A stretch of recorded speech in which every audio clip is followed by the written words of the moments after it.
5 minutes de Moussa pour commencer. Je pense que tout le monde sait, on est là déjà dans la deuxième semaine des Shovavim. C'est quoi Shovavim? Si on traduit littéralement, Shovav c'est un coquin. C'est quoi, pourquoi on appelle cette période la Shovavim?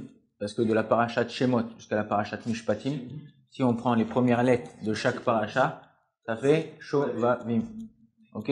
Shemot, Vaera, Bo, Beshalach, Yitro, Mishpatim. Ok? Donc, on est dans une période où on doit apprendre à corriger une faute. Pourquoi Defka pendant cette période? Et quelle faute? C'est la faute du Brit. Alors, le Brit, c'est pas seulement la Brit Mila. On a 3 sortes de Brit dans le corps. 3 alliances avec Akadosh Baruch Hu qui nous lient et qui créent la Gdusha d'un juif dans le corps. Tu me déranges? Ouais, c'est quoi la Gdusha qu'on a? C'est la Gdusha du Brit, la Brit Mila. La Gdusha du Brit des yeux. Faire attention à ses yeux. Ok, pas regarder tout et n'importe quoi. Et la Gdusha de Brit de la paix, la bouche. Faire attention de ne pas sortir du mensonge et pas dire de la shonara. Donc un juif, il est malheureusement, ou pas malheureusement, n'importe qui. Pas seulement le juif, on est influencé par notre entourage. Si vous êtes dans un autre entourage, même si tu fais rien, tu es dans une synagogue, tu fais rien, tu sais pas lire, tu sais pas prier, tu sais machin. Mais tu es là. Tu t'imprègnes de la musique, de l'ambiance, du machin et tout. Des fois, même quand tu vas partir de la synagogue, même si tu viens que le Shabbat à la synagogue, tu vas fredonner des petits chants de tu vas, même si tu sais pas répéter les autres. Pourquoi? Parce que peu importe où t'es influencé de ce que tu vis. Si t'es dans un endroit où, chas v'shalom, c'est le contraire, c'est toute la journée des insultes, ou toute la journée des charrias, toute la journée des trucs, ou toute la journée des grossièretés, des machins, peu importe, même si t'as grandi dans un cocon familial où tout était fermé, machin, tu vas doucement, pop, un jour un mot, tac, un mot il va sortir de ta bouche. Pourquoi? Parce que t'es influencé par l'entourage. Il y avait une fois, ils ont fait aux États-Unis, ils ont interviewé un homme là-bas qui élevait les chiens. Il élevait les chiens. S'il y avait des chiens qui étaient sauvages, tout ça, il arrivait à les dresser, tout ça, tac, tac, tac. Et toute sa vie, c'était ça. Et ils ont commencé à lui poser des questions. Comment il fait, de trucs, ça fait combien de temps qu'il fait? Ça faisait 25 ans qu'il était dans le truc, machin, tac, il avait presque pas de vie de famille, toute la journée, tac, tac, tac, tac. À la fin, celui qui lui posait les questions, il dit, ah, on a oublié l'essentiel. Il lui avait dit, pendant le truc, il lui a dit, mais dites-moi, vous avez jamais été influencé par vivre avec des chiens, grandir avec des chiens, dormir avec des chiens, rêver de chiens, parler de chiens, truc?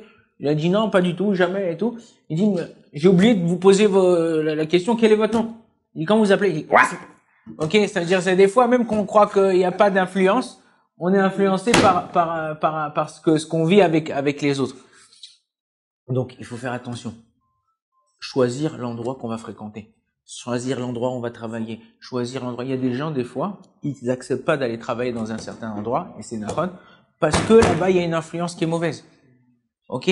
Et ça, des fois, chas v'shalom, combien de couples? Le mari, il a trompé la femme, ou la femme, elle a trompé le mari, ou les enfants, ils ont commencé à sortir du chemin. Pourquoi? Parce que ils les ont mis ou dans une école, ou dans un endroit où l'influence, elle n'était pas bonne pour eux. Et quand tu fréquentes un endroit qui est pas bon pour toi, t'es influencé. Ok? C'est tout c'est ce qu'on vient de parler là, les yeux, la bouche, tout ça, c'est des pores du corps, ça veut dire c'est des portes du corps où c'est pas seulement qu'ils font sortir ou qu'ils font passer une information, mais aussi ils reçoivent des informations. Et c'est très très grave. Très très grave, faut faire attention à ces choses-là.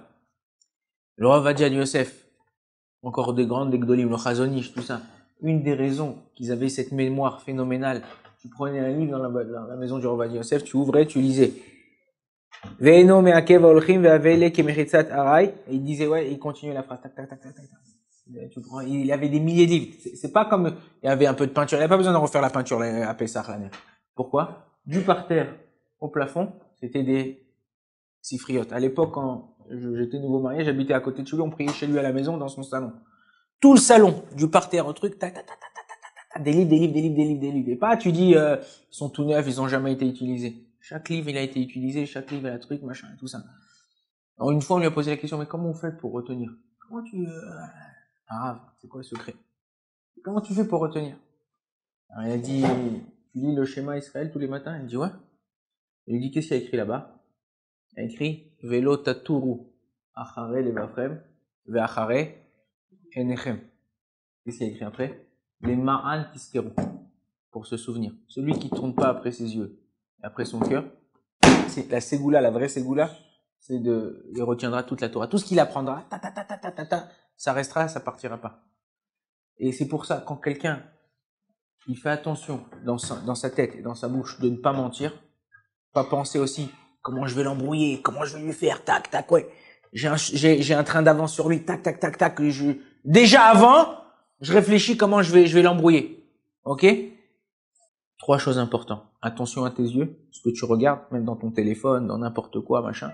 Attention à ta bouche, ce que tu sors de ta bouche et ce que tu rentres de ta bouche. En général, ce que tu rentres dans ta bouche, ça influence ce que tu vas sortir de ta bouche.